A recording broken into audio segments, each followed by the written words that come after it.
Buen día, Dios les bendiga a todos. En esta mañana vamos a hablar sobre la independencia hebrea, en nuestro tema que estamos llevando en estos videos sobre el periodo intertestamentario. Bueno, en este momento vamos a hablar sobre la independencia hebrea, aquel periodo de los macabeos, muy conocidos por esos libros apócrifos que no fueron incluidos en el canon bíblico.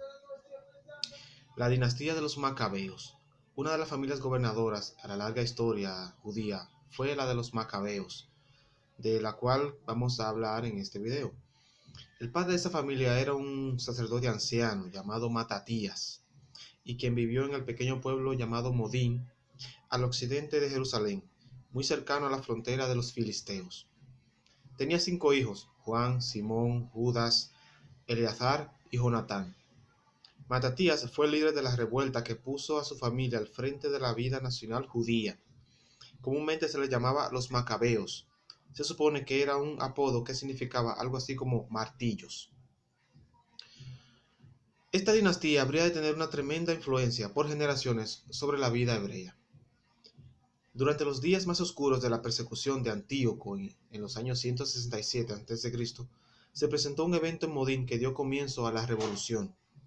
Apareció en la aldea un emisario de Antíoco para probar la lealtad de las gentes hacia su rey.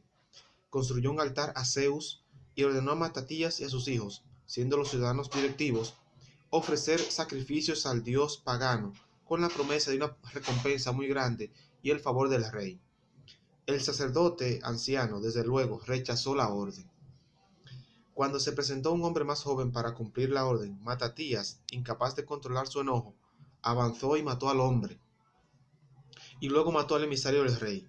Luego apeló a todos los judíos leales a seguirle. Él y sus 5 hijos, juntamente con un número de seguidores, huyeron a las montañas desde donde declararon la guerra abierta contra Antíoco. Otros judíos fieles se juntaron a él hasta que obtuvo un ejército regular, con gran poder de combate.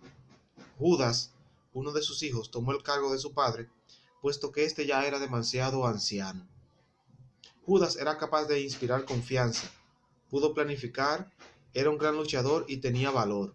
Además, era intrépido, pujante, podía aparecer y desaparecer como el rayo.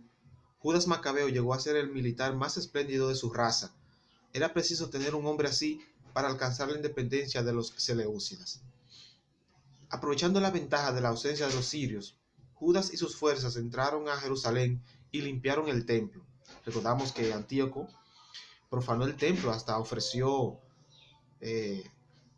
un animal inmundo en el altar. Destruyeron todos los altares paganos y sus dioses. Luego levantaron un altar al Señor, repararon el templo y ordenaron la ciudad. El 25 de diciembre del año 165 a.C., el templo fue rededicado al culto del Dios de Israel. Esta ocasión ha sido conmemorada por medio de la fiesta de la dedicación, según Juan capítulo 10, versículo 22. Antíoco Epífanes murió debido a una enfermedad terrible. Otro hombre se alzó contra los judíos, Lisias, con una fuerza aún más poderosa.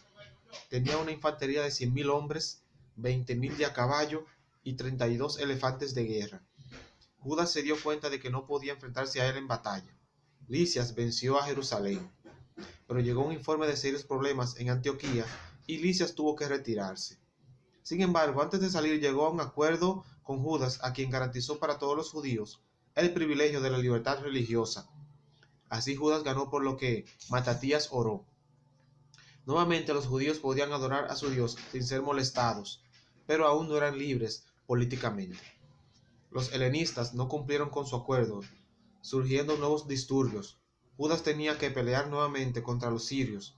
Murió en el campo de batalla en el año 161 a.C. Este general grandioso, el más grande de la historia hebrea, había obtenido lo que parecía imposible: salvó a su pueblo y su religión. Ahora veremos, después de que Judas muere, el hijo de Matatías, los sucesores. Cuando murió Judas, su hermano Jonatán llegó a ser el líder, pero fue asesinado por un general sirio. Simón tomó su cargo. Demetrio II, rey de Siria, necesitaba la ayuda de Simón. Fue reconocido como sumo sacerdote judío y se eliminó el pago de tributos hebreos a los sirios.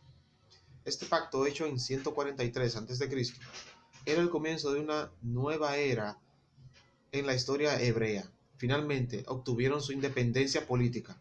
Simón restauró todo. Ahora, después de que los judíos consiguieran su independencia de los seleucidas, se surgieron dos grupos, los fariseos y los saduceos, que vamos a hablar en un próximo video. Espero que les haya gustado este video y nos veremos en la próxima, amigos. Bye bye.